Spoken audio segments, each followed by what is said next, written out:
자, 계속 이어서 4장 가겠습니다. 지역 및 지구 안의 건축물. 자, 여기부터는 이제 우리가 기본적으로 앞에서 배웠던, 국회에서 배웠던 그 내용이 다시 한번 나오는 경우가 있는데, 일단 면적 및 높이 등에 대한 제한이라고 써 있고요. 건폐율이 나옵니다. 건폐율. 원래 건폐율은 국회부에서 한번 정리하고 왔죠, 우리가. 자, 규모를 규제한다라고 해서 두 가지를 배웁니다. 하나는 건폐율. 자, 밑에 내려가 보세요. 용적률. 두 가지. 개념 확인할게요. 두 가지. 건폐율도 있고 용적률도 있는데 두 가지가 있는데, 자, 일단 두 가지 다 규모를 규제하는데 개념만 잡으세요. 건폐율이 뭐냐면 대지 면적에 대한, 대지가 있으면 그 대지 위에 올릴 수 있는 그런 뜻이에요. 건축 면적의 비율입니다. 건축 면적의 비율. 면적 비율이니까 곱하기 100 하시면 되지. 따라서 건폐율은 규제 대상이 건축 면적입니다. 그래서 건폐율의 최대 한도는 국계법에 있죠. 자, 간단히 확인만 하고 왔습니다. 그 건폐율은 요 면적이요, 건축 면적을 늘렸다 줄였다는 비율이다. 그래서 자, 우리가 배울 때 건폐율이 이제 우리가 주거지역, 상업지역, 공업지역이 좀 높고 나머지 녹관농자는 좀 낮았죠. 20 이렇게 됐습니다. 자, 건폐율이라고 하는 개념만 잡으시면 돼. 그럼 건폐율의 최대 한도는 용도지역별 최대 한도를 말하죠. 이런 국계법에 있어요. 자, 국계법으로 이미 공부를 하고 왔습니다. 간단히 확인만 했습니다. 자, 그래서 자, 우리가 정리할 때 뭐 상업적은 최대 90이었죠. 건폐율이. 자, 우리가 그러나 중요한 건 뭐냐면 이 최대 한도를 국계법으로 규제하고 있지만 건축법으로 그 최대 한도를 강화할 수 있고 완화할 수 있다. 강화도 할 수 있고 완화도 할 수 있다. 이게 중요한 거예요. 여기서 개념이. 강화나 전부 다 할 수 있다는 겁니다. 예를 들어서 A라는 지역이 용도지역이 있어요. 자, A라는 지역의 용도지역의 자, 건폐율이 다 못 이었으니까 이제 예를 들어 설명드릴게요. 자, 예를 들어서 A라는 지역이 있는데 A라는 용도지역의 건폐율이 50이래. 50. 자, 50이라고 한다면 이게 이제 국계법으로 정한 자, 건폐율의 최대 한도죠. 그 규정을 건축법으로 60으로 할 수도 있다는 얘기죠. 완화. 60으로 하면 완화가 되겠죠. 자, 또 강화 40으로 할 수도 있다는 얘기입니다. 굉장한 특례죠. 그래서 둘 다 할 수 있다는 게 중요한 거예요. 여기서 건축법으로 국계법으로 정하고 있는 건축물의 최대 한도를 자, 완화할 수도 있다라고 대답하셔야 돼. 강화할 수도 있습니다. 특례죠. 이 특례만 기억을 하시면 됩니다. 여기서는 개념과 특례만 정리하시면 돼요. 강화나 전부 다 할 수 있다. 강화 적용할 수도 있고 완화 적용할 수도 있다. 이렇게 하시고요. 자, 용적률 갈게요. 자, 용적률 개념. 자, 용적률은 밑에 쓸게요. 수직적인 밀도를 규제하는 건데, 자, 용적률이라고 하는 개념은 일단 연면적을 규제한다라고 우리가 기억이 좀 나셔야 됩니다. 그래서 용적률은 개념이 이렇게 돼요.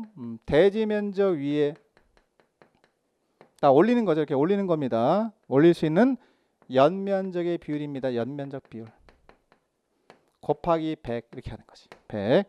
자, 이렇게 하는 건데, 자, 결국은 대지가 있어야 올릴 수 있으니까 뭐 대지는 기본적으로 있는 거고요. 자, 규제 대상이 요거예요. 연면적. 자, 연면적을 규제하는 겁니다. 연면적을 늘렸다 줄였다는 비율을 우리가 용적률이라고 대답하시면 돼요. 그럼 연면적이 뭐예요? 자, 연면적은 하나의 건물이 있으면 각 층 바닥면적 합계를 말합니다. 바닥면적을 다 더한 합계를 말한다. 이렇게 보시면 돼요. 바닥면적을 다 더한 합계니까 하나의 건물이 이렇게 있으면, 자, 하나의 건물이 이렇게 있으면 바닥이 많이 올라가면 층이 많아지는 거고 높이가 높아지죠. 이렇게. 그러니까 용적률이 높으면 연면적이 늘어나기 때문에 바닥면적 합계도 늘어나는 겁니다. 그러면 건물의 높이가 높아지죠. 반대로 용적률이 낮은 지역은 연면적이 줄어들죠. 줄어드니까 바닥면적 합계도 줄어듭니다. 그러면 바닥을 적게 올리니까 층이 적어지고 높이가 낮아지죠. 이렇게 돼서 수직적으로 높이를 올렸다 내렸다 하는 규제하는 거죠. 연면적을 통해서 규제하는 겁니다. 이게 용적률을 통해서 연면적을 규제함으로써 건물의 높이를 규제한다. 이렇게 보시면 되고요. 자, 우리가 이제 일반적으로 이제 연면적을 규제하는 용적률로 최대한도 똑같아요. 자, 최대한도가 어디에 있습니까? 그럼 국계법에 있어요. 국계법에 똑같은 원리예요. 최대한도를 건축법으로 강화할 수도 있고 완화할 수 있다. 이렇게 정리하시면 돼요. 이건 뭐 금방 정리가 되니까 어려운 거 없습니다. 둘 다 할 수 있다는 것만 기억하시면 되죠. 그래서 건폐율이 되건 용적률이 되건 전부 다 건축법으로 국계법으로 정하고 있는 최대한도를 건축법을 통해서 강화할 수 있다. 낮출 수 있다. 또 높일 수도 있다. 완화할 수 있다. 이때 동그라미 치시면 됩니다. 자, 이렇게 정리하고 끝낼게요. 거기는. 자, 오른쪽 가서 대지의 분할 제한. 분할 제한이라는 얘기는 하나의 건물을 지을 때 최소 필요한 대지의 면적을 말합니다. 그래서 그 면적으로 쪼개지면 건물을 못 지으니까 하나의 건물이 필요한, 하나의 건물을 지을 때 필요한 면적을 말하는 겁니다. 이걸 대지의 분할 제한이라고 하는데, 자, 1번 하나 하세요. 자, 용도지역에 따른 건축 대지의 분할 제한이라고 해서 건축물이 있는 대지는, 자, 건물이 있어요. 자, 이거 이제 하나 끝났고 건폐 용지를 끝났고, 자, 분할 제한으로 갈게요.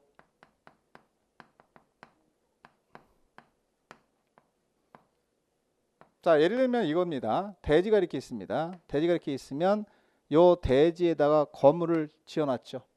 근데 이 사람이 다른 건물 또 하나 지으려고 분할한대요. 그때 규제를 하는 겁니다. 자, 일정 규모 미만으로는 분할 못한다. 그래서 맨 앞에 건축물이 있는 대지는 다음에 해당되는 규모 이상의 범위에서 조례로 정하는 면적에 못 미치게 분할할 수 없다. 최소 분할 면적이죠. 그러면 만약에 이 지역이 주거지역이래요. 다시 주거지역이래요. 그러면 이 사람이 주거지역에다 건물을 지어놓은 상태에서 분할을 하는 거지. 있는 상태에서. 그럴 때 최소 분할 제한 면적이 얼마입니까? 이건 단순 암기예요. 60이에요. 60. 자, 그럼 분할을 했는데 60 미만이 됐다. 그럼 분할 금지. 못한다. 자, 60 이상은 돼야 된다는 얘기죠. 60 이상. 이게 이제 최소 분할 면적이 되는 거죠. 그러면 이게 이 사람이 건물을 너무 소규모로 분할하면 건물 또 못 지어. 필요 없다는 얘기죠. 그건 의미 없는 대지가 되기 때문에 분할할 수 없다고 규제하는 겁니다. 그때 시험장 가면 뭘 물어보는 게 중요한 거잖아요. 그죠? 주거지역의 최소 분할 면적은 얼마냐 이걸 물어봐요. 단순하게. 60. 자, 상업지역과 공업지역은 묶어서 150.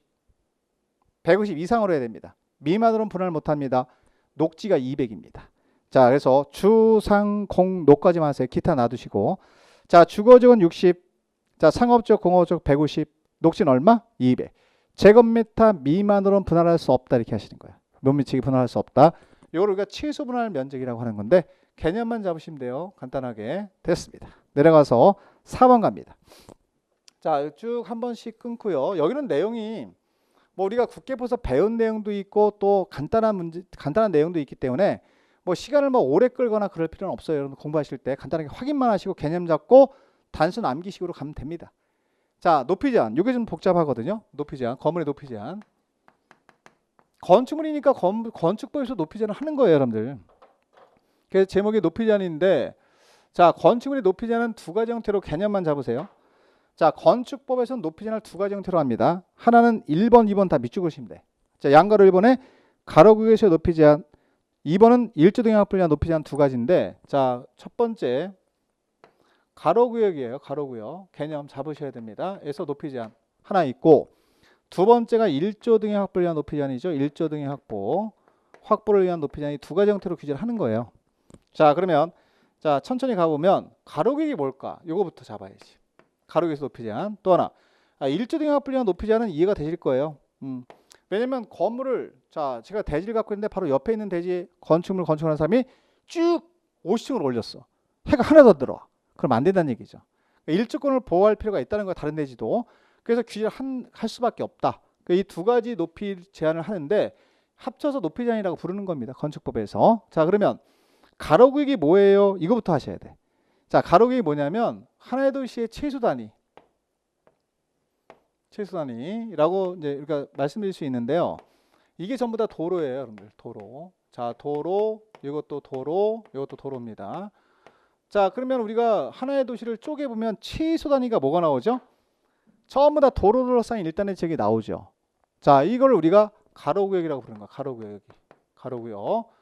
자, 앞뒤, 좌우 전부 다 도로 둘러싸여 있죠. 그렇죠. 블럭이라고 하죠, 우리가. 영어로. 그러면 이걸 가로구역이라고 일단 부르시고, 그럼 가로구역부터 규제하는 겁니다. 최소 단위부터. 그럼 이 안에다 갑자기 건물을 올려요. 건물을 건축하면 규제하겠다는 얘기죠. 자, 그래서 가로구역에서 높이 제한은 누가 합니까? 그러면 허가권자가 하는 거예요. 우리 주인공 허가권자니까. 자, 허가권자는 가로구역을 단위로 해서 건물의 높이를 지정할 수 있다. 허가권자. 어려운 거 없으니까 눈에 힘 빼고 보시면 돼요. 간단하게. 허가권자는 가로구역을 단위로 해서 건물의 높이를 지정할 수 있다가 1번입니다. 자, 이때 자, 2번 절차는 건물의 높이를 지정할 때, 자, 우리가 허가권자는 전문성이 없으니까 심의 거치라는 얘기지. 심의. 건축인의 심의를 거쳐서 지정하라. 그런 얘기가 이제 2번에 있는 거고. 자, 그 다음에 지정 방법 가보세요. 지정 방법 가보면 방법. 이 가로구에서 높이를 정할 때, 자, 이게 연결이 돼야 됩니다. 에듀윌 유료 회원만의 명품 자료 서비스.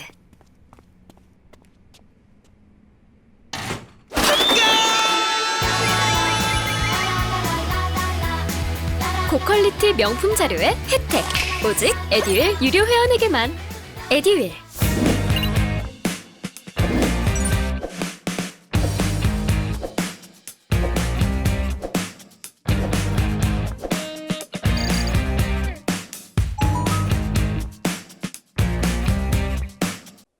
갑돌이 만약에 예를 들어서 허가권자가 A라고 하는 지역 가로구에다 건물의 높이를 정했어요. 높이를 50m. 이게 이제 정해서 공고를 하게 되면 50m 넘는 건물은 못 짓는 거예요. 이 안에 건물 짓는 사람들은 규제 받는 거죠. 쉽게 말하면. 그러면 자, 갑돌이는 건물을 올립니다. 건물을 올리면서 자, 우리가 지난 시간에 공부한 공개공지를 설치를 했대요. 소규모 휴식 시설을 설치한 겁니다. 자, 을순이도 건물을 올렸는데 을순이는 공개공지를 설치 안 했대요. 확보 안 했대요. 확보. 자, 여기 공개공지 설치 안 했습니다. 공개공지 설치 안 했다. 이렇게 한번 보죠. 두 가지. 그러면 공개공지를 설치하게 되면 우리 배운 바에 따르면 완화시켜준다고 배웠죠. 완화. 완화 대상이 건물의 높이 제한 1.2배. 자, 1.2배까지 완화를 받아야 이 사람은 완화 받고 이 사람 완화 못 받지. 그러면 높이가 달라지는 거예요. 자, 그럼 이 사람은 여기 50m 1.2배니까 60m까지 올릴 수 있죠. 건물을. 높이를. 자, 그리고 을수리는 공개공지를 설치 안 했으니까 그대로 50m 적용해서 건물을 지어야 돼요. 맞아요. 그러면 같은 가로기를 하더라도 건물 높이를 다르게 정할 수 있다. 밑줄 쫙 설명드린 겁니다. 이해를 하시고 넘어가셔야 됩니다. 자, 다르게 정할 수 있다가 맞는 거예요. 이걸 오히려 다르게 정할 수 없다 그러면 X가 되지. 그럼 공개공지를 설치했느냐 설치하지 않았느냐에 따라서 달라진다는 겁니다. 그걸 기억을 하시고 가로기는 뭐 우리가 내용이 많지 않기 때문에 그 정도만 보면 충분합니다. 시험적인 가치가 많진 않아요. 대신 1조 등용할 분량 높이 제한이 훨씬 더 낼 게 많죠. 이 부분을 좀 집중적으로 보시는데 가로개에서 높이 제한은 그냥 편하게 개념만 잡으시면 돼요. 맞다 그리고 넘어가시면 돼요. 자, 다만 이 1조 등용할 분량 높이 제한 같은 경우는 좀 우리가 신경을 조금 더 써야지만 이해가 되는 부분입니다. 자, 그러면 먼저 1조 등용 합부를 위한 높이 제한이라는 게 무슨 말이에요? 1조권을 보호하기 위해서 높이 제한 한다는 얘기입니다. 그러면 자, 일단 생각을 하셔야 돼요. 생각을 조금만 하시면 되는데 자, 상시 거주 공간. 해가 항상 들어와야 돼. 그러면 내가 자, 항상 거주하고 있는 공간에 햇빛이 들어와야 될까? 아니면 뭐 사무실 같은 데 항상 햇빛이 들어와야 될까? 물론 다 들어오면 좋지만 상시 법에서는 어떻게 생각하는 거냐면 상시 거주 공간만큼은 햇빛을 좀 항상 보게끔 해주자. 건물이 너무 밀집돼 있으면 햇빛을 다 못 보지 않느냐? 규제 들어오는 겁니다. 그래서 규제 들어오는 대상 지역이 여기에요. 주거지역. 그 주거지역인데 전용 주거지역이라고 있어요. 전용 주거지역. 거기 밑줄. 자, 일반 주거지역. 이 두 군데는 상시 거주 공간이거든요. 그러니까 우리가 집에 항상 거주하잖아, 사람들이. 나는 뭐 출근하는데요. 그렇게 얘기하지 말고. 자, 그리고 나서 일반 주거지역 들어갑니다. 그럼 이 두 군데 지역은 햇빛을 항상 볼 수 있게끔 하기 위해서 규제하는 거예요. 1조 등용합부에 의한 높이 제한을 하는 겁니다. 자, 일단 지역을 먼저 기억하세요. 내용은 몰라도 지역은 기억하셔야 돼. 그럼 여기는 어떤 건물이 들어오든 상관없어. 그래서 자, 건물을 너무 붙이면 안 되니까 이렇게 띄어야 돼. A라는 데에다 건물 지어고 놓고 일정 거리 띄어서 또 건물 지어야 돼. 이렇게. 그러면 해가 들어올 때 공간이 있으면 햇빛 볼 수 있잖아, 이 사람들은. 자, 그 목적으로 1조 등용합부에 의한 높이 제한을 적용하는 거예요, 여러분들. 자, 그럼 이 지역에 들어올 때는 어떤 쪽으로 건물 지어야 됩니까? 자, 규제를 어떤 방법으로 합니까? 라고 한다면 원칙적인 규정이 있고요. 원칙적으로 띄어야 되는 거리가 있고요. 예외적으로 띄어야 될 수 있는 경우가 있는데 두 가지 다 하려고 하지 말고 원칙에 집중하시면 돼요. 지금 원칙을 알아야 이해를 하니까. 그러면 원칙은 정북 방향 인접대 경계선부터 일정 거리 이상 띄어서 건물 지어야 돼.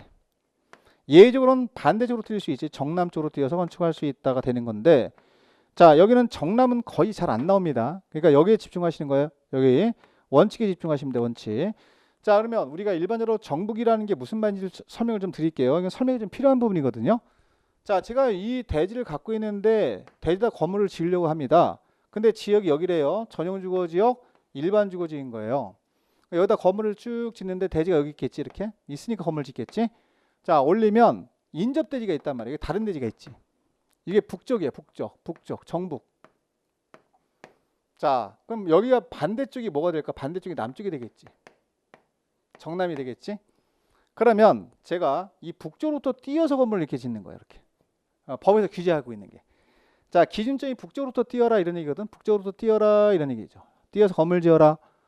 자, 그래서 일정을 위해서 띄어서 건물을 이렇게 올리면 건물을 짓게 되면 보세요. 햇빛이 자 남쪽에서 들어올 거 아니야, 그죠? 해가 여기 있으니까 이렇게 있어요. 자, 그러면 쭉 가다 뛰면 이쪽에 북쪽에 있는 대지에 햇빛이 들어가지. 그러니까 여기는 일조권이 보호가 된다는 얘기지. 그런 형태로 규제하는 거예요, 지금 이게. 이거 이해되시죠? 예. 자, 근데 건물이 만약에 이런 규제를 안 하고 이런 규제를 안 한다고 가정해보면 건물이 이렇게 짓는단 말이에요. 이렇게 짓는 사람도 있겠지. 이렇게 파란색으로 북쪽으로부터 뛰지 않고 붙여서 짓는 사람도 있다는 얘기예요. 그러면 이 건물이 햇빛을 가린다는 얘기입니다. 이렇게 들어오는 햇빛을 가리잖아. 이렇게. 그러니까 여기는 햇빛을 못 봐. 일조권 보호가 안 돼. 그래서 북쪽으로부터 일정을 이상 띄어서 건물을 지어라. 이게 원칙이다 라는 뜻입니다. 이해되시죠? 이렇게 정리하시면 돼요. 그래서 자, 이렇게 북쪽으로부터 띄어서 건축하는 게 원칙인데 남쪽으로 뛸 수도 있어요. 그건 어느 경우냐면 새로 개발하는 지역, 이미 개발이 된 지역에다 건물 짓는 게 아니라 예를 들면 도시개발 사업이 되겠다. 그러면 새로 싹 밀어버리고 새로 개발하는 지역은 아예 출발점부터 남쪽으로부터 뛰어도 된다. 왜? 다른 사람도 똑같이 남쪽으로 뛰니까 햇빛 보는 지점을 안 준다는 겁니다. 그러나 남쪽으로 뛰는 거는 이게 수험적으로는 크게 의미가 있지는 않아요. 수험적으로 의미가 있는 건 요게 원칙을 좀 잡아주시면 돼. 그래서 우리가 이 두 군데 지역, 자 전용 주거 지역과 어디는 일반 주거 지역 건축하는 건축물은 자 정북 방향 인접대지 경계선이죠. 정북 방향 인접대지 경계선부터 일정 거리 이상 띄어서 건축해야 됩니다. 그런 얘기입니다. 그걸 써놓은 거고요. 다음 자 넘기시면 300페이지 가세요. 300페이지 가시면 띄어대는 거리가 나오거든요. 자 높이 9m 이하인 부분 요거는 1.5m 이상.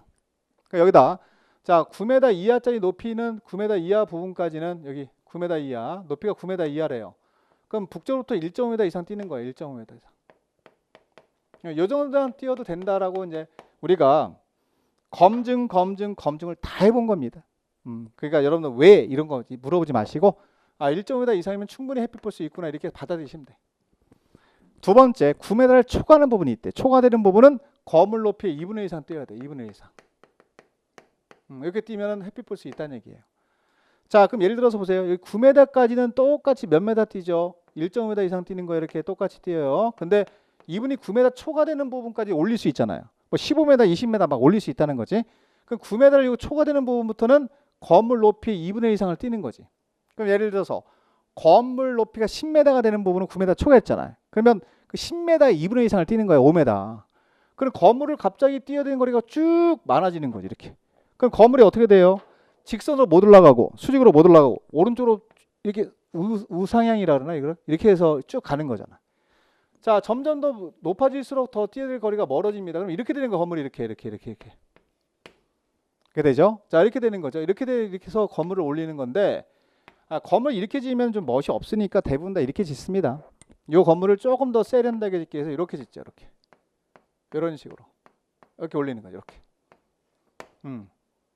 그러면 여기 해가 이렇게 있고요. 햇빛 들어오는 길을 안 막죠. 만약에 이걸 수직으로 계속 똑같이 올려버리면 어때요? 똑같이 올려버리면 자 해를 가려버린단 말이에요. 해 들어오는 길을. 그럼 여기 있는 사람이 햇빛을 못 볼 거 아니야. 그런 형태로 다 만들어 놓은 겁니다. 규정을. 그래서 여러분들 다 만들어 놓은 규정을 그대로 받아들이시면 돼요. 그래서 자 건물의 높이가 몇 메다 이하면 9m 이하까지는 그러니까 만들어 놓은 규정을 정리하고 외우면 되는 거죠. 우리는 해야 될 일이 그거니까 우리가 이제 뭘 해야 된다 이걸 아시면 돼. 정북 방향으로부터 1.5m 이상 뛰어야 된다. 이거 하나 체크하시고 자 9m를 모아놓은 부분은 초과되는 부분부터는 건물 높이의 2분의 1 이상 뛰어야 됩니다. 이거지 이거. 이렇게 하는 거죠. 그럼 햇빛을 볼 수 있다고 보는 겁니다. 자, 그래서 이 두 가지 형태가 바로 전용 주거 지역과 다시요. 전용 주거 지역과 어디? 일반 주거 지역에서 높이 제한이라고 하시면 돼요. 다시 어디요? 전용 주거 지역과 일반 주거 지역에서 높이 제한이다 이렇게 하시면 돼요. 하나 더 있어요. 내려가 보세요. 동그라미 이번에 공동주택.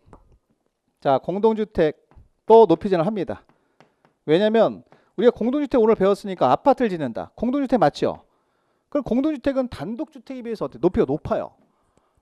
규제를 안 하면 옆에 있는 사람들이 대지에 있는 사람들이 건축물이 피해를 본다는 얘기지. 햇빛을 못 보거든. 그래서 아파트가 너무 높이 올라가면 옆에 있는 아파트뿐만 아니라 다른 대지도 피해를 보니까 규제를 하는 겁니다. 다만 여기는 간단하게 하셔야 돼요. 자, 공동주택은 일단 1조 등용합불 위한 높이 제한 규정이 적용이 됩니다. 그 이유는 지금 설명드렸고요. 다만 여러분들이 아실 게 그럼에도 불구하고 공동주택을 건축하는 지역이 두 군데지요. 자, 거기 체크. 자, 거기 뭐라고 써있냐면 다음에 해당하는 공동주택은 채광 등의 확보를 위해서 대통령령으로 정하는 높이 이하로 해야 한다라고 써있어요. 그러니까 거기가 결국은 자, 니은번 하나 밑줄 그으시면 돼. 하나의 대지에 두 동 이상 건축하는 경우 기업번도 마찬가지죠. 인접 대지 경계선 등의 방향으로 채광을 위한 창문을 두는 경우 이렇게 나와 있는데 자, 그건 뭐 의미가 없고요. 자, 공동주택이 들어오면 너무 붙어 있으면 공동주택끼리 너무 붙어 있으면 여기 있는 사람이 햇빛을 못 본다는 얘기예요. 자, 해가 이쪽으로 들어옵니다. 자, 이 사람 햇빛을 봐요. 채광이 이렇게 있으니까. 근데 너무 붙여서 짓게 되면 이 뒤에 있는 사람들은 어때요? 앞에 있는 건물이 가려서. 저는 정보가 곧 합격이라고 생각해요. 기출문제 특강이나 모의고사 자료집을 주시는 것도 좋았고 그 중에서 제일 좋았던 건 교수님의 쪽집게 정보였어요. 약간 합격을 위한 종합 패키지 선물을 받는 그런 느낌? 애들 유료 회원 꼭 추천합니다. 자, 햇빛 못 보고 얼굴 누렇게 뜨는 거지 이렇게. 높이 좀 해라. 그래서 일정 거리 띄어라 이런 얘기지. 띄어서 건물을 올리면 자, 우리가 햇빛 들어올 공간이 생기니까 여기 있는 사람도 햇빛을 보게 되잖아요. 그 얘기예요. 그래서 높이 좀 하는 겁니다. 근데 여기는 기술적인 부분은 거의 안 내요. 한 번도 나온 적이 없습니다. 따라서 여기서 이렇게 높이를 하는구나라는 정도만까지만 이해하시면 돼. 다만 이 공동주택을 건축한다고 하더라도 자, 가로 안에 있는 걸 밑줄 그으세요. 두 군데입니다. 일반 상업지역과 중심 상업지역에 건축하는 경우는 제외한다. 그 형용사 밑줄. 자, 그럼 이 두 군데 지역이죠. 자, 그럼 공동주택을 건축하는 지역이 어디라고 한다면 일반 상업지역. 이 지역이 일반 상업지역이래요. 일반 상업지역. 그 다음에 중심 상업지역이래요. 중심 상업지역입니다. 상업지역입니다. 그렇다고 한다면 붙여도 됩니다. 높이에 대한 적용하지 않습니다. 이게 나오는 거예요, 시험에. 이게 시험에 나오니까 요거까지만 체크하시면 되죠. 그럼 일반 상업지역과 중심 상업지역을 제외한 지역은 다 높이 제한 하는 거죠. 일반 상업지역과 중심 상업지역을 제외한 지역에서 공동주택을 건축할 때는 1조 등의 합불에 대한 높이 제한 규정은 적용됩니다. 딱 두 군데만 적용이 안 되는 거예요. 그래서 일반 상업지역과 중심 상업지역에서는 적용되지 않는 거예요. 그럼 여기가 만약 일반 상업지역이다. 여기다 공동주택 건축한다. 붙여도 돼. 1조 등의 합불에 대한 높이 제한 규정은 적용되지 않으니까 따닥따닥 붙여도 돼. 이렇게. 얼굴 누렇게 떠도 돼. 여기는. 돈만 되면 되는 지역이다. 이런 얘기예요. 돈만 되면 되는 지역. 그래서 요 지역을 주로 내니까 이 두 개만 딱 체크하고 넘어가시면 되죠. 여기. 자, 어쨌거나 우리는 공부를 하실 때 자, 체계 잡아야 되니까요. 전용 주거 지역과 일반 주거 지역에서 건축하는 건축물은 1조 등의 합불에 대한 높이 제한 규정 적용된다. 맞습니다. 두 번째, 공동주택은 두 군데 지역 빼고는 적용됩니다. 일반 상업지역과 중심 상업지역을 제외한 지역에서 공동주택을 건축할 때 또한 1조 등의 합불에 대한 높이 제한 규정은 적용됩니다. 이렇게 하면 돼요. 됐습니다. 여기까지. 그래서 우리는 가로극에서 높이 제한이랑 1조 등의 합불에 대한 높이 제한을 합쳐서 건축물의 높이 제한 이렇게 부르는 겁니다. 두 가지. 이걸 합쳐서 가로극에서 높이 제한, 1조 등의 합불에 대한 높이 제한 합쳐서 건축물의 높이 제한. 이 두 가지 형태로 규제하고 있다라는 정도만 개념만 잡으시면 됩니다. 됐습니다. 자, 5번의 특별건축격은 안 볼 거예요. 지금 이거 심화과정 때 볼 거고 한 장 넘기세요. 302페이지. 자, 302페이지 가면은 건축물의 면적, 높이, 층수 등의 산정 이게 별표가 돼야 돼요. 시험은 여러분들 지금 배우는 내용 중에 가장 많이 나오는 파트가 지금 배우는 거기 2번에 있는 내용입니다. 면적 산정 방법이거든요. 면적 산정 방법을 좀 설명을 드릴 텐데 자, 파트가 이쪽으로 넘어가겠죠. 면적 산정 방법이라고 하시면 돼요. 면적 산정 방법. 요게 중요해요. 요게 포인트예요. 포인트. 자, 포인트 잘 잡으셔야 돼요. 면적 산정 방법. 별표 3개. 자, 이렇게 하는 거예요. 그러니까 시험에 나오면 여기서 가장 많이 나옵니다. 자, 보시면 우리가 이제 면적 산정하는 방법을 가볍게 보셔야 되는데, 일단 면적 산정 방법에서 핵심은 대지 면적 어떻게 산정합니까? 이거 먼저 보셔야 되고요. 대지 면적. 자, 대지 면적 산정하는 방법을 먼저 아셔야 되고, 그러니까 대지 면적 근데 사실 그냥 수평 투영 면적이 다 하고 넘어가면 되거든요. 대지 면적은 이렇게 산정하시면 돼. 제가 뭐 따로 안 읽어드릴게요. 이제 우리가 자 측량을 좀 정밀 측량을 해보면 우리가 대지를 갑돌이가 조성했다고 해서 다가오면 이 대지가 평평하게 돼 있다고 우리 눈으로 볼 때 그냥 수평적으로 돼 있는 것 같지만 측량을 해보면 세밀한 고저차가 있다는 거예요. 이렇게. 자, 그럼 이렇게 면적을 산정하면 안 돼요. 이렇게 하면 안 되고, 자, 우리가 구체적으로 들어가면 여기다 수평 투영 면적으로 산정하는데, 수평 투영 면적이 뭐냐면 물을 부어봐. 편하게. 자, 물을 부으면 자 우리가 찰랑찰랑 차는 수평면이 있을까 없을까? 이렇게 나오겠지. 이렇게. 이렇게 나오겠지. 이렇게. 객관적인 평가, 그러니까 면적을 산정해야 될 거 아니에요. 그럼 이렇게 산정하는, 이 빨간색으로 산정하는 요거를 이렇게 산정하는 방법을 6글자로 수평 투영 면적. 수평면으로 투영을 시켜서 면적 산정하는 겁니다. 라고 부르시면 됩니다. 이게 수평 투영 면적이 이렇게. 자, 그리고 끝내시면 돼요. 더 깊이 들어갈 것도 없습니다. 자, 그 다음에 건축 면적 가볼게요. 이거 이해되셨죠? 자, 두 번째 건축 면적 갈게요. 자, 이것도 한번 설명드려 볼게요. 건축 면적. 건축 면적이랑 바닥 면적하고 여러분들이 좀 많이 좀 질문을 많이 하시는데, 그냥 자, 일단 건축 면적하고 바닥 면적은 개념이 달라요. 그래서 일단 건축 면적은 건축물 자체의 면적을 산정하는 거야. 그래서 건축물이 이렇게 있으면, 자 보세요. 건축물이 이렇게 있다. 건물 지었다. 이렇게 한번 볼까요? 이렇게 건축물 지었습니다. 자, 그러면 기준점이 뭐냐면 건축 면적은 여기부터 벽을 조금 더 두껍게 봐야 될 것 같은데, 이렇게. 그래 조금 개념이 잡힐 것 같은데요. 자, 맨 바깥에 있는 벽이에요. 무조건 건축 면적은 외벽이라 그래. 이거를 맨 바깥에 있는 벽. 자, 여기 외벽이죠. 여기도 외벽. 자, 외벽의 중심선, 가운데 있는 선, 여기도 가운데 있는 선으로 둘러싸인 부분의 수평 투영 면적입니다. 이렇게. 요 면적이 건축 면적이 되는 거예요. 건축 면적. 외벽의 중심으로 둘러싸인 부분의 수평 투영 면적이다. 이렇게 해서 가로 곱하기 세로 하면 나오겠지 이게. 자, 이렇게 되는데, 자, 우리가 일반적으로 뭐 이게 첨하나 차양이, 죄송합니다. 자, 첨하나 차양이 이렇게 1m 이상 돌출되어 있으면 다른 방법도 있지만 일반적으로는 요것만 기억하시면 돼. 지금 외벽 기준점으로 해서 중심선으로 둘러싸인 부분의 수평 투영 면적으로 산정하시면 돼. 자, 맨 바깥에 있는데 가운데 있는 선입니다. 외벽의 가운데 있는 선, 중심선으로 둘러싸인 부분의 수평 투영 면적이에요. 건물을 이걸로 안 그리고 한번 이걸로 그려볼까요? 편하게. 이렇게 되어 있는 게 제일 편할 것 같은데, 여러분들 공부하실 때. 자, 건물이 이렇게 있습니다. 그럼 외벽이 이렇게 있죠. 외벽. 이렇게 있죠. 그러면 이거 투영시키면 되니까, 자, 여기 가운데 있는 선 쭉 가죠. 여기도 가운데 있는 선이 있지. 여기도 가운데 있는 선이 있지. 사각형 나오죠. 이렇게. 그 빨간색으로 칠할게. 이렇게요. 요 부분이에요. 요 부분. 가로 곱하기 세로 하면 되는 거지. 요 부분이 건축 면적이 되는 거예요. 건축 면적. 이렇게. 건축 면적. 여기 이해되시죠? 이게 외벽의 중심선이잖아요. 이거 가지고 가로 곱하기 세로 하시면 되지. 으로 둘러싸인 부분의 수평 투영 면적이다. 자, 여기까지만 하세요. 뭐 더 깊이 갈 것도 없습니다. 내려갈게요. 바닥 면적. 바닥 면적은 별표 3개. 여러분들 여기서 나오는 게 바닥 면적이 나와요. 그러니까 이걸 좀 보셔야 돼. 이거. 이게 중요해. 이거. 작년도 여기서 나왔네. 자, 그리고 29회 때도 여기서 나왔네. 근데 어렵게 절대 안 나와. 다 풀 수 있게 나와. 다 배운 거 나오니까.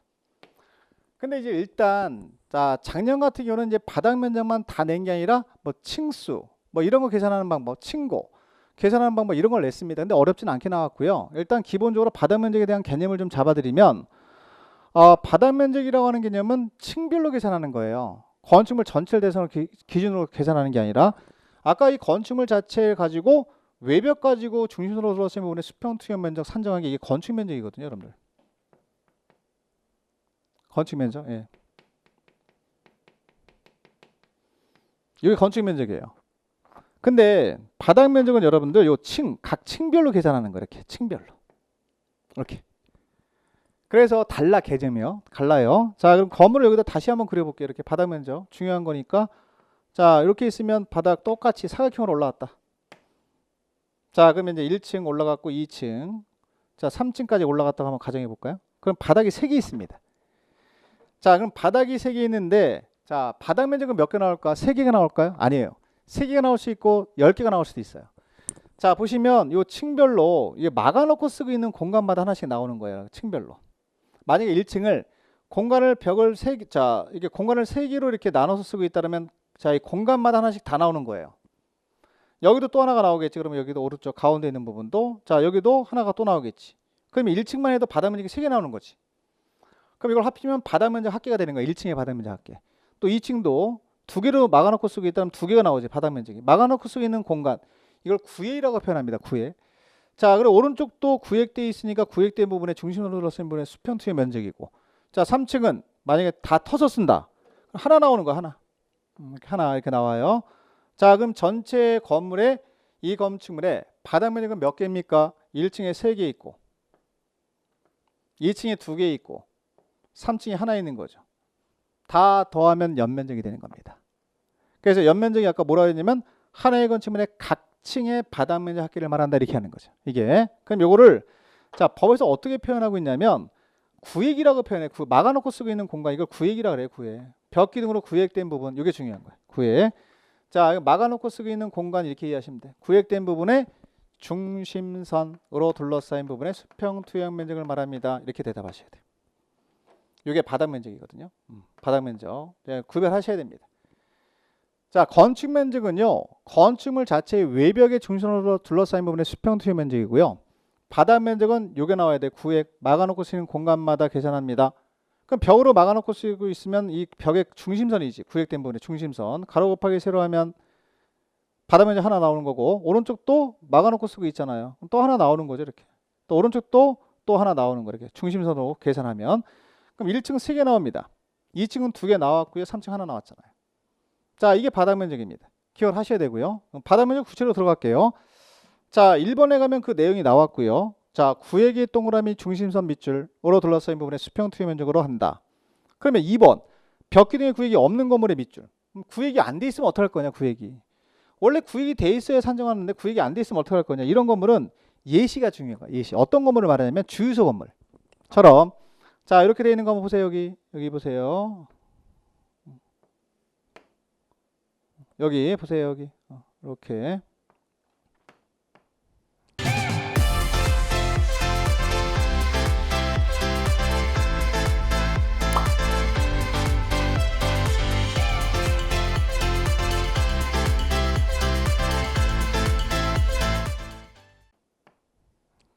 가보자 한번.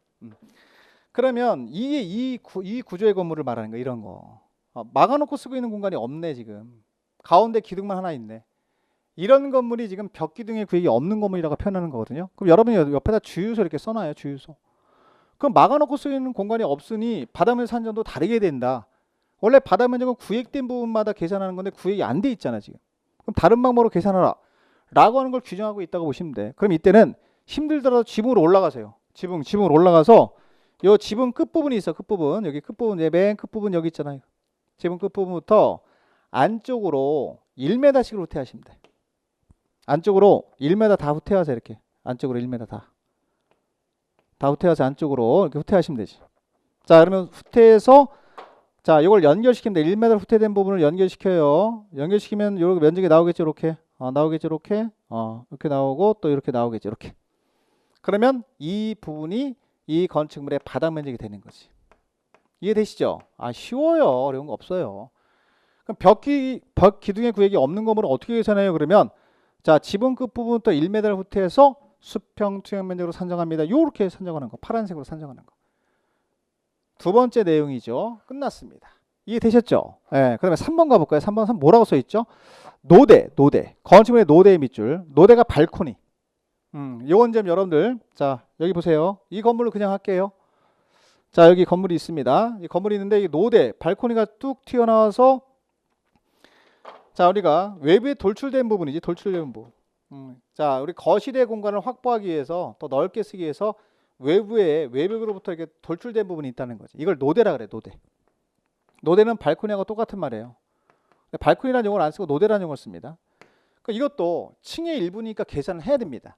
자 그러면 가로 길이를 계산했더니 A가 나왔고 세로 길이가 B가 나왔어요. 그러면 이렇게 수평 투입 면적 계산하면 나오겠죠. 그러면 이 건물의 같은 경우는 A 곱하기 B 하면 노대의 바닥 면적이 나오는 거예요, 여러분들.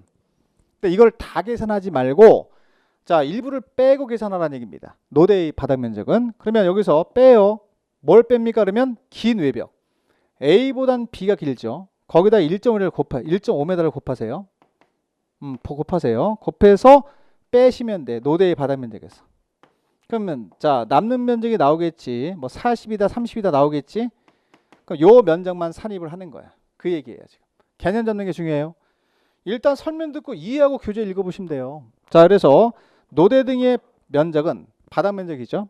노대 등의 면적에서 일단 노대 등의 면적에서 가장 긴 외벽에 접한 부분에 1.5를 곱해서 뺀 면적만 산입한다. 이게 되는 거지. 이게 노대의 바닥 면적 산정하는 방법입니다. 이거 이해되시죠? 됐습니다. 정리하시면 되고 1년 내내 외쳐요. 그리고 여러분들 바닥 면적 딱 배우고 나서 시험장 가기 전에 자신감이 철철 넘치지 뭐. 지금이야 처음이라서 그렇지 자신감이 철철 넘치는 게 바닥 면적입니다. 자 그래서 여기다 논점을 잡고 나머지 면적 자 남은 거 좀 몇 개 더 볼까요 여러분들?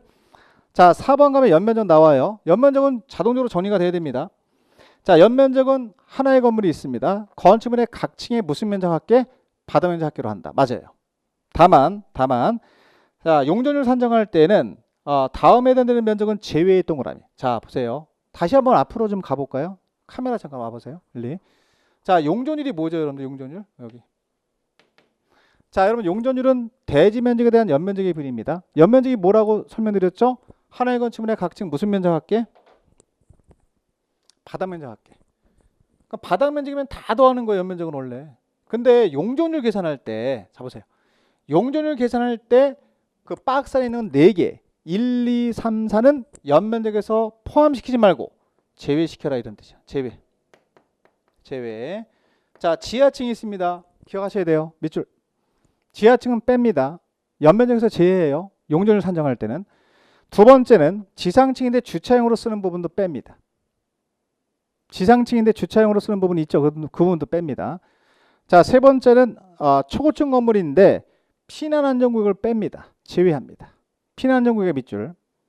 자, 그리고 4번에 가면 건축물의 경사지붕 아래 설치하는 대피공간 면적 밑줄. 대피공간.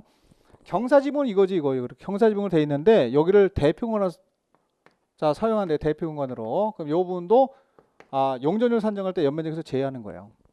몇 개죠? 4개. 별표. 기억하셔야 됩니다. 그럼 이거를 제외해 준다는 얘기, 연면적에서 제외해 준다는 얘기는 설치를 많이 하라는 얘기예요? 적게 하라는 얘기예요? 많이 하라는 얘기예요. 이게 자 왜냐하면 보세요. 자 여기 지하층을 대표적으로 볼까요 한번? 건물 하나 지었는데 지하로 3개 올렸어. 내렸어. 올린 게 아니라 내렸겠지? 자 지하 1층, 2층, 3층 이렇게 내렸어요. 뭐 주차장으로 쓰고 음식점으로 쓰고 막 쓴대. 그럼 이거를 자 용적률 산정할 때 연면적에 포함시키면 이 사람은 더 위로 못 올리잖아. 그렇죠. 여기서 잡아먹었으니까.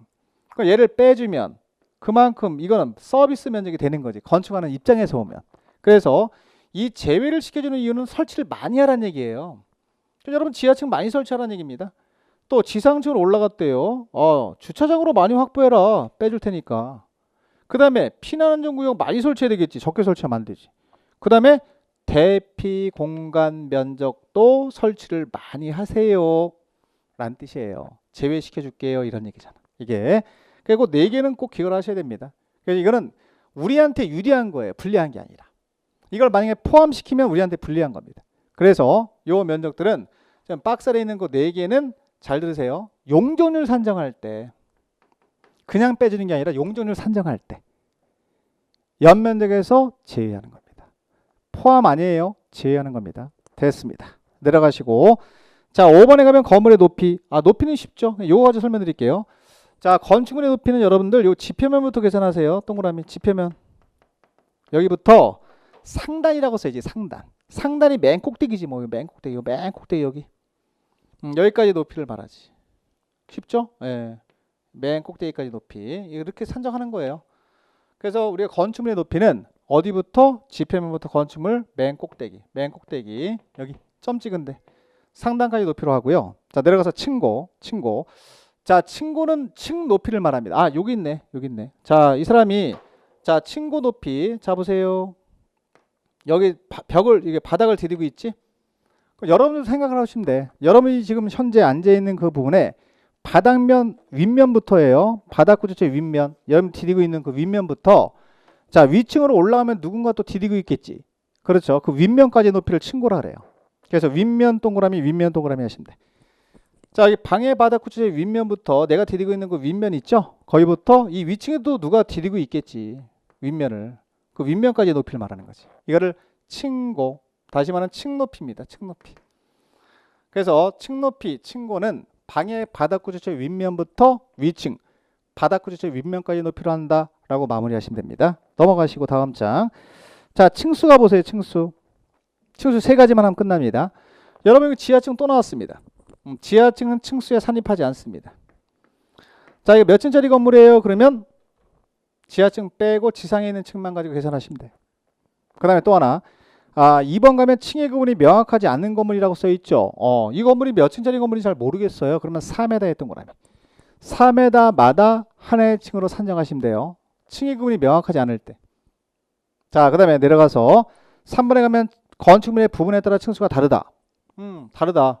요게 이제 32회 때도 나왔는데 이건 다 맞춰요. 가장 많은 층수의 밑줄. 가장 많은 층수를 그 건물의 층수로 봅니다. 그럼 이런 경우 있잖아. 이런 경우. 이렇게 지은 건물. 한 해 건물인데 자, 부분에 따라 층수가 달라. 자, 왼쪽 부분까지는 여기까지는 30층.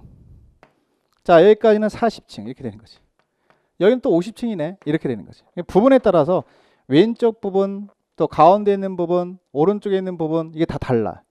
아, 그러니까 몇 층짜리 건물이에요? 50층짜리 건물이에요. 이렇게 가장 많은 층수가 건물의 층수가 된다. 이런 것들도요 100% 맞추는 내용입니다. 이런 거 틀리시면 안 됩니다. 그래서 상대적으로 좀 쉽게 들어가는 게 층수죠. 층수 어렵게 들어가시면 안 돼요. 그 3개 정도 정리하시면 돼. 지하층은 층수에 산입하지 아니한다. 층의 구분이 명확하지 않으면 4m마다 하나의 층으로 보고 산정한다. 자, 건물의 부분에 따라 층수가 다르면 가장 많은 층수를 그 건물의 층수로 본다. 됐습니다. 여기까지 층수 산정 방법 끝났고 여기까지가 건축법 끝. 이렇게 하시면 돼요. 자, 오늘까지가 건축법이 끝났고요. 다음 주에 나갈 부분이 307페이지 가시면 주택법이 나갑니다. 주택법도 건축법하고 마찬가지로 숫자가 좀 많이 나오긴 하지만 여기도 팩트를 전달하는 내용이 좀 많고요. 규제 덩어리예요. 주택에 대해서 이제 투기 세력들이 투자를 하지 못하게 막기 위해서 여러 가지 규제를 두고 있는데 그 내용을 배우는 겁니다. 그래서 여기서 주택법도 다음 주에 할 텐데 건축법하고 똑같이 나와요. 문항수가 7문제 나옵니다. 이것도 여러분 공략을 하셔야 됩니다. 물론 뭐 작년에 좀 어렵게 나오긴 했지만 매년 어렵게 나오는 게 아니기 때문에 자, 일단 주택법도 우리가 고득점을 좀 하셔야 될 내용 중에 하나이기 때문에 건축법, 주택법은 암기사항이 좀 있다. 물론 뭐 기본적으로 제가 말씀을 드립니다. 왜 이렇게 이게 나오는지에 대해서 말씀을 드리지만 그거보다는 이제 일단 강요를 한다 이렇게 말씀을 드렸는데 강요. 그럼 여러분들이 그거를 믿고 따라오시면 되는 거지. 그래서 일단 이렇게 됐습니다. 그럼 된 거예요. 이렇게. 왜 됐습니까? 이건 뭐 큰 의미가 없습니다. 왜? 우리가 수험 공부를 하는 거거든요. 수험 공부를 하는 건 어때요? 받아들일 준비가 돼 있어야죠. 그래서 시험을 풀기 위해서 여기 앉아 있는 거란 말이에요. 우리는 뭐 연구하기 위해서 앉아 있는 게 아니기 때문에 그 점을 항상 명심을 하시고 공부를 하시면 좀 공부하는 데 도움이 좀 되실 겁니다. 이렇게 정리하시고요. 오늘 수고들 많이 하셨고요. 오늘 수업은 여기까지 하고 다음 주에 건축법 시간에 뵙도록 하겠습니다. 수업 여기까지 하겠습니다. 감사합니다.